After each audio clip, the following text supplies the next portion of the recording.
Welcome back to Matt's Automotive Channel. In this video, we're going to be replacing the tie rods, both the inner and the outer tie rods in this 2001 Mustang. So let's get started.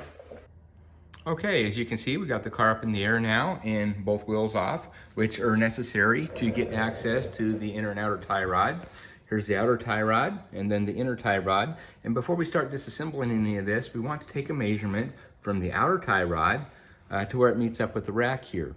That way, when we put the new assembly together, we can have it about the same length so that the car will be drivable until we can get it to an alignment shop or get it aligned here.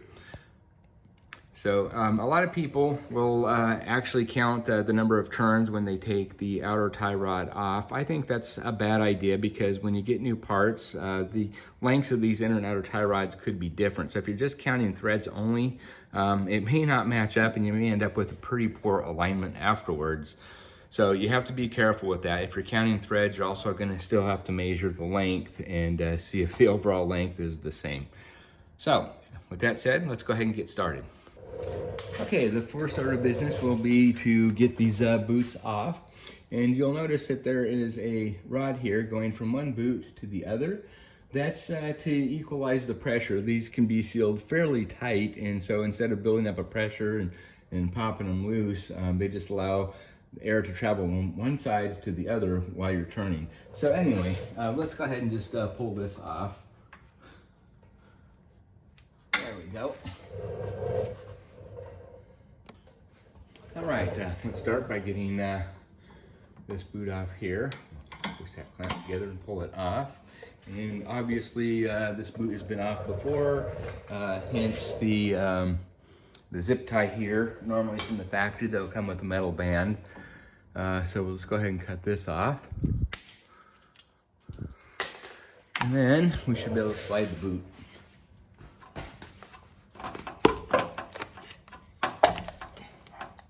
There we are.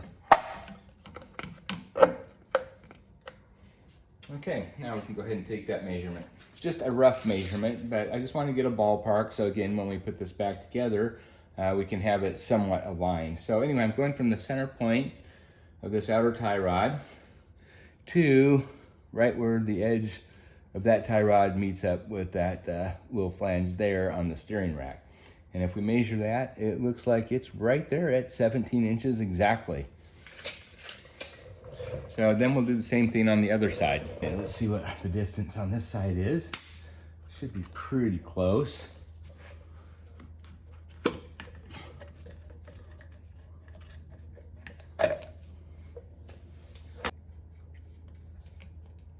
And that looks like that's right at 17 as well.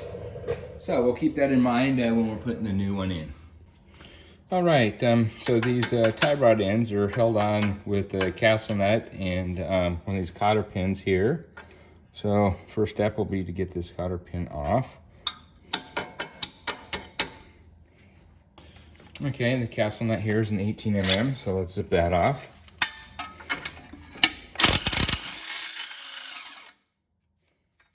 Okay, actually I'll turn this upside down and put it on just a little bit, and then we'll put our ball joint remover on here and then pop it off.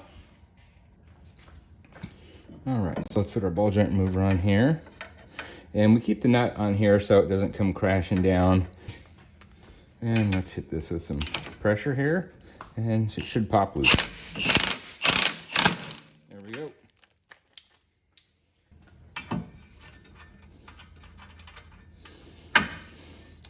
And move this dust shield off just a little bit to the side here to free and clear that. Okay. Now, just to mention, there's a couple ways to do this. Since I have such good access here, I'm not going to use the special tool to remove the inner tie rod. But if you were using that tool, you would have to take the outer tie rod off first because the tool slides over this whole assembly here. And in that case, it would be better to loosen this jam nut ahead of time. That way it's easier to get off because once this is disconnected, it's kind of flopping around. But you know, since we're replacing both the inner and outer, and I have good access to this this nut here, there's really no point in even trying to remove this outer one. So let's get started and pull this inner tie rod off. All right, now I have a very large 18-inch crescent wrench here. that I can use to just twist this off. Now on the other side, I'll go ahead and take it off in the more traditional method and use a special tool just to show you the difference in case you don't have access like this. Okay, there we go. Yep, that's loose, so we should just be able to unscrew this. Take it right off. And you can see this is a lot quicker. We don't have to worry about getting the boot off or the outer tie rod, and we'll just pull this whole thing off as one assembly. Just like so. Now, again, the important thing here is that when we put the new ones together, let's see, I'll grab them right here. We'll actually make some comparisons and see if these are similar in length.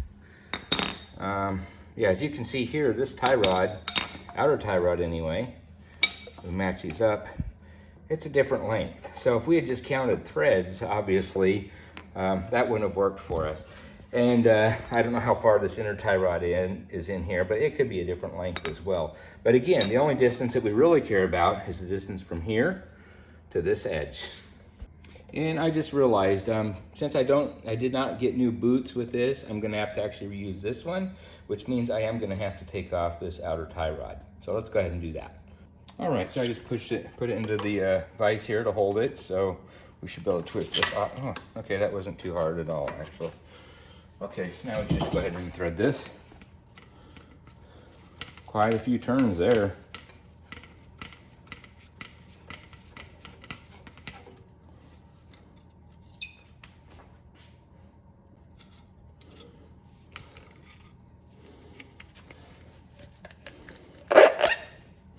There, now we can transfer this boot over to the new one.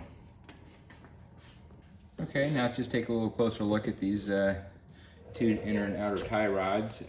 Looks like the inner tie rod is the same length as the new one, but the old one, obviously, that's different. So again, counting threads would not have worked in this case.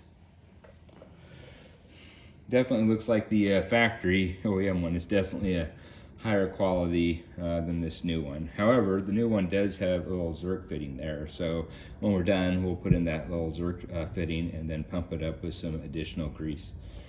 And now for the driver's side, I went ahead and I pulled the cotter pin off here. I haven't loosened the nut yet. So anyway, let's go ahead and loosen this guy.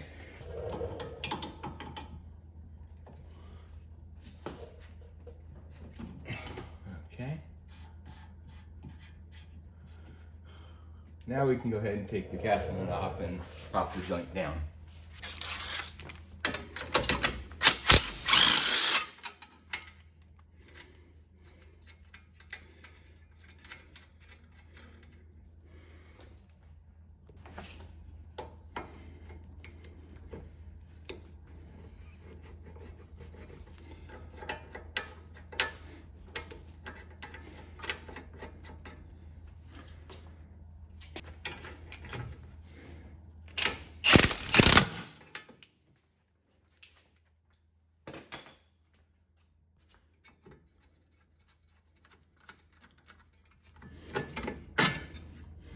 Okay, now we can go ahead and thread this guy off. This is the point oftentimes where people will be counting the number of threads.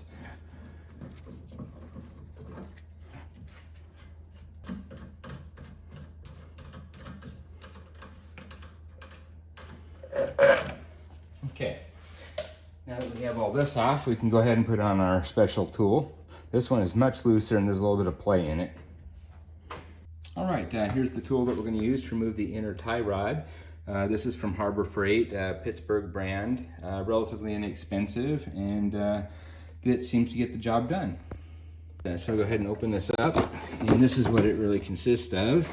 This is the bar that slides over the inner tie rod, and then here we have a number of pieces, and we'll need to figure out which size fits around the tie rod, and then it gets locked in place with this, and then on the other end of this, half-inch drive that you can go ahead and turn this whole thing and torque it off. This is actually really nice for putting them back on, because then using this you can actually get the proper torques back on the tie rod. So I do recommend using this for installation, even if you don't, to get the tie rods off. The one that's going to work for us looks like it is a 1 5/16, and you can see that it fits on here nice and smooth. So this is what we'll use.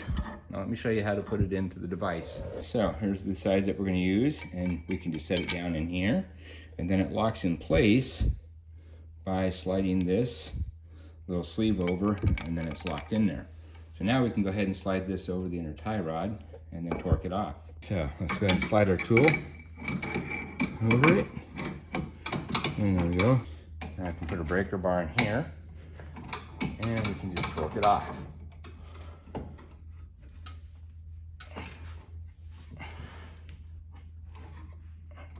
All right, this one's been a little more stubborn, and there's a reason why. Notice that threaded hole right there? I forgot that this particular one here is not a factory one. This is an aftermarket one that somebody put on before. But anyway, that little threaded hole there is kind of a safety thing where you can thread in a screw, and then it kind of locks it in place so it can't come undone. It's a good idea, but it's not on the factory one. But let me turn this a little bit and I'll show you. Okay, so here's the one with the threaded hole. And then if you look on the other side, there's another one with a threaded hole, but if you look real close, you'll see that there's a threaded piece in there. So we'll have to remove that before we can get this tie rod out. Normally there's a little head or something on there that you can use to unthread it, and I think that's been busted off or something. So anyway, I'm going to use one of these Irwin extraction tools, and then hopefully we can get it out using one of these.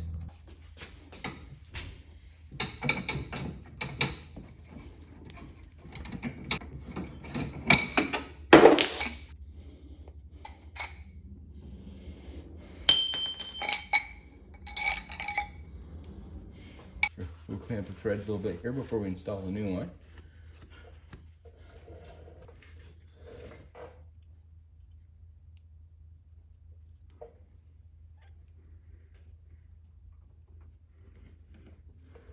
Now we can go ahead and thread on the new tie rod.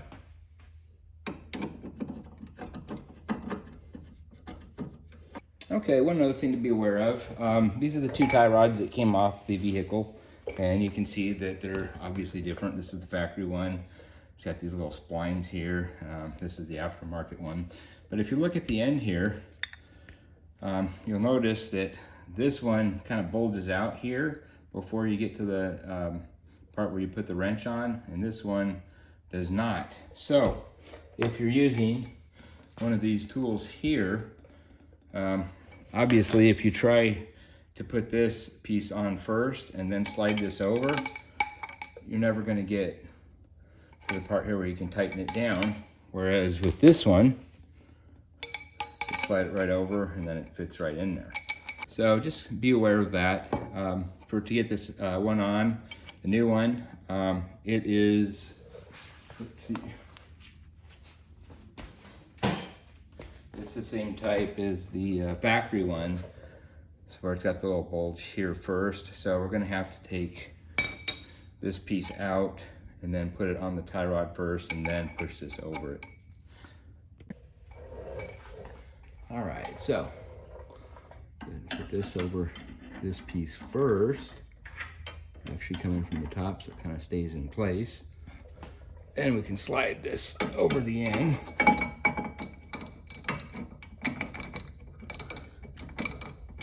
And then go ahead and lock it like so. Now we can thread this the rest of the way on, and I'll look up the torque spec for this real quick, and then we'll torque it on. And this inner tie rod here gets torqued down to 74 pound-feet. And there we go.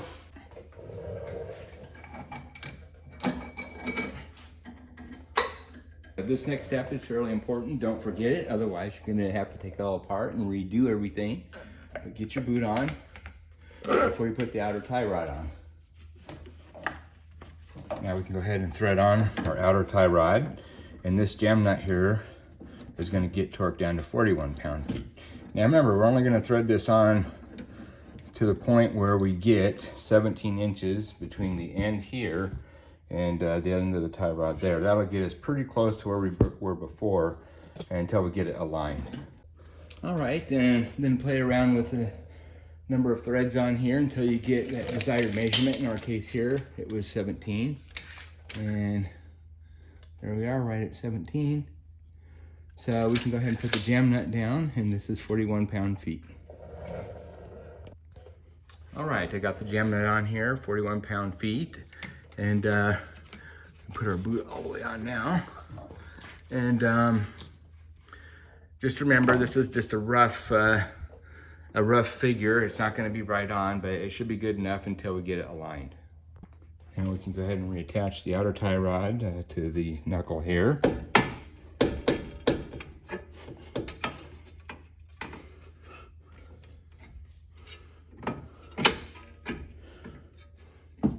And get our castle nut on. And we'll torque this down to 35 pound-feet.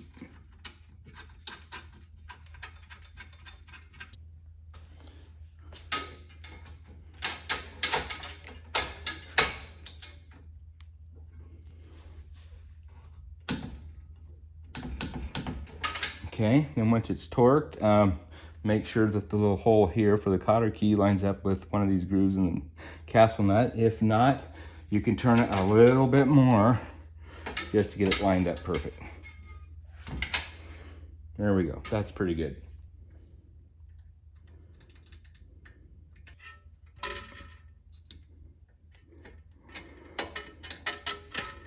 And now remember to insert the little Zerk fitting into the bottom of the joint.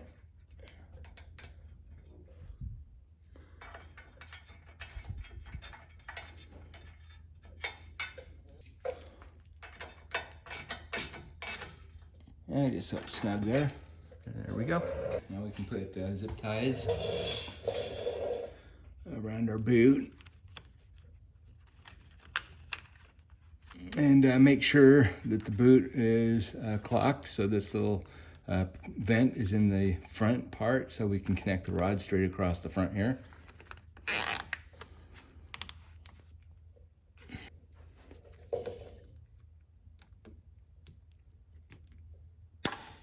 And you do this on both ends.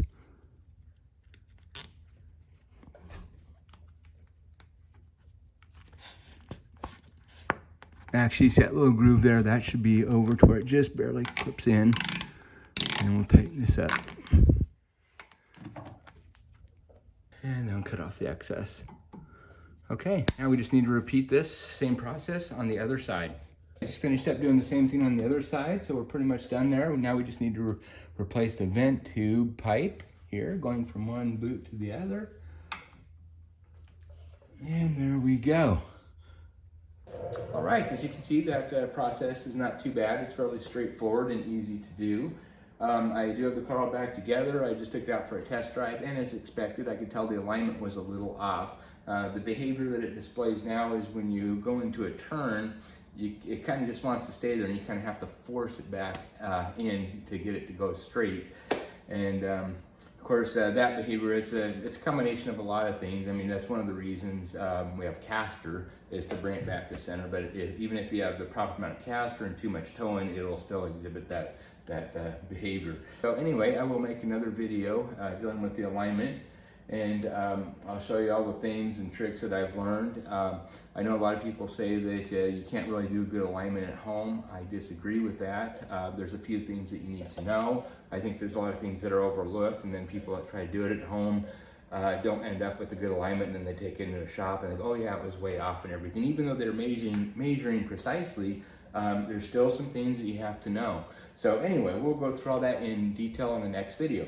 So have a great day, and I'll catch you on the next one. Bye-bye.